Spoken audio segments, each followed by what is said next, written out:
Hello friends, स्वागत है आपका एक बार फिर से अपने यूट्यूब चैनल नॉलेज में। शाला दर्पण पोर्टल पर हम स्टाफ विंडो के माध्यम से जो भी न्यू स्टूडेंट्स हैं उनका जनाधार ऑथेंटिकेशन और आधार ऑथेंटिकेशन कैसे करेंगे, आज की पूरी प्रोसेस यही है।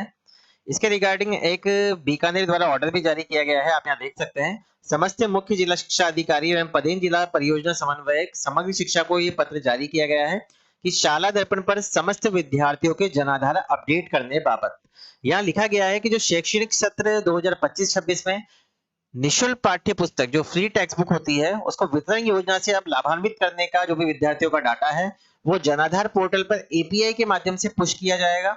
अतः यहाँ पत्र के क्रम में लेख है कि आपके जिले के अंतर्गत आने वाले सभी राजकीय विद्यालयों में अध्ययनरत जो भी स्टूडेंट्स हैं उनका जनाधार शाला दर्पण पर 15 दिवस में आपको ऑथेंटिकेशन करना है। तो ये कार्य आपको जल्दी करना है। तो आपको यहाँ पे हम प्रोसेस की बात करेंगे, डायरेक्ट चलते हैं।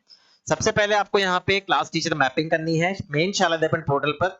उसी की स्टाफ विंडो की आईडी से आप यहाँ पे जनाधार आधार ऑथेंटिकेशन कर पाएंगे। तो इसके लिए आपको यहाँ पे जो भी वर्क इंचार्ज मैपिंग है वो भी साथ में करनी है, दोनों चीजें आपको करनी है।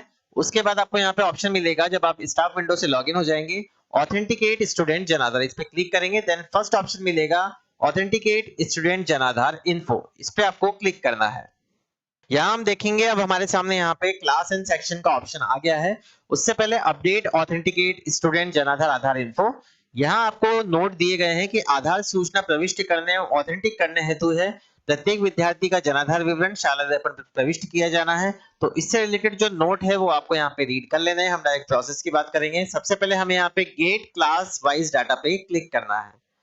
जैसे ही हम इस ऑप्शन पे क्लिक करेंगे हमारे पास जो भी ये क्लास टीचर मैप्ड है उसकी जो भी क्लासेस है वो हमारे सामने ओपन हो जाएगी। यहाँ पे टोटल स्टूडेंट दिखेंगे, आधार एंटर्ड मिलेगा, आधार कितना ऑथेंटिकेट हो चुका है अभी तक वो ऑप्शन मिलेंगे, जनाधार एंटर्ड कितने हुए हैं और जनाधार ऑथेंटिकेशन कितने हो गए। तो टोटल यहाँ पे आपको फिगर मिल जाएगा जिस भी क्लास के आप क्लास टीचर हैं कि आपने मान लीजिए यहाँ टोटल स्टूडेंट 49 है, 28 का जनाधार ऑथेंटिकेट हो गया है एंड जनाधार यहाँ पे 32 का ऑथेंटिकेट हो गया है। तो ये यहाँ पे आपको इस तरह यहाँ पे डाटा चेक कर लेना है। अब जिस भी क्लास के विद्यार्थी का आपको जनाधार या आधार ऑथेंटिकेशन करना है उसकी क्लास वाले ऑप्शन पे आपको क्लिक करना है। जैसे क्लास फर्स्ट पे हमने यहाँ पे क्लिक किया है तो जो भी हमारे यहाँ पे न्यू स्टूडेंट एनरोल्ड हुए हैं उन सभी का डाटा हम यहाँ से अब ऑथेंटिकेशन करेंगे।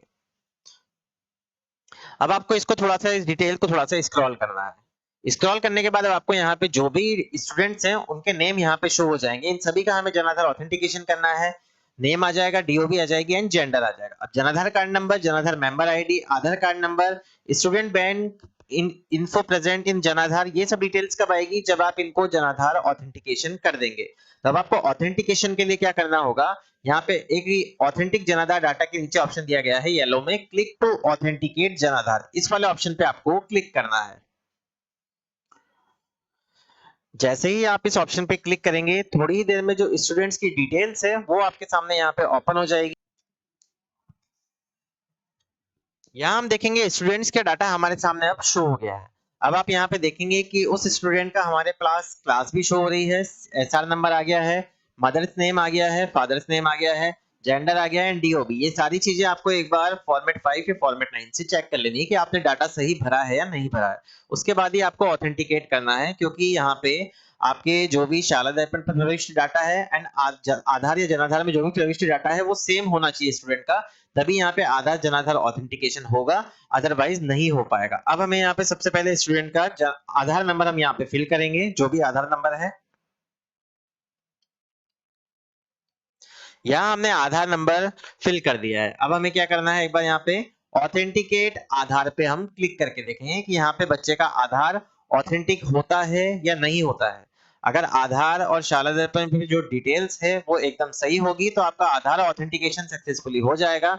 इस तरह होगा, यहाँ आप देख सकते हैं आधार ऑथेंटिकेटेड सक्सेसफुली, इसका मतलब है आधार में जो डिटेल्स थी एंड शाला दर्पण पे जो डिटेल्स थी वो एकदम मैच हो रही है। तो आपको यहाँ पे सिंपल ओके कर देना है।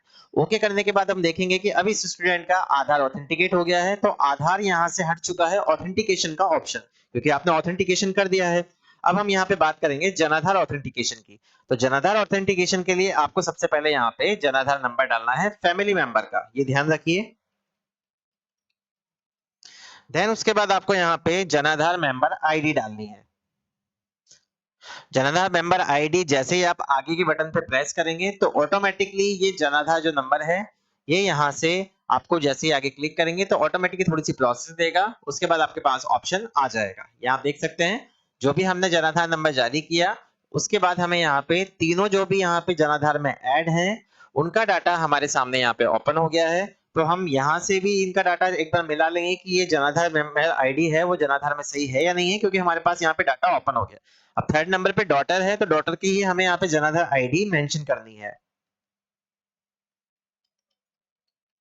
ये सारी चीजें हमने डाल दी है। अब जनाधार मेंबर आईडी भी डाल दी है। अब मेंबर आईडी डालने के बाद ऑटोमेटिक यहाँ पे थर्ड मार्क आप देखेंगे डार्क हो गया है, तो इसका मतलब है कि यहाँ पे जो हमने जनाधार मेंबर आईडी डाली है वो एकदम सही डाली है। अब इस डिटेल को हम थोड़ा सा स्क्रॉल करेंगे।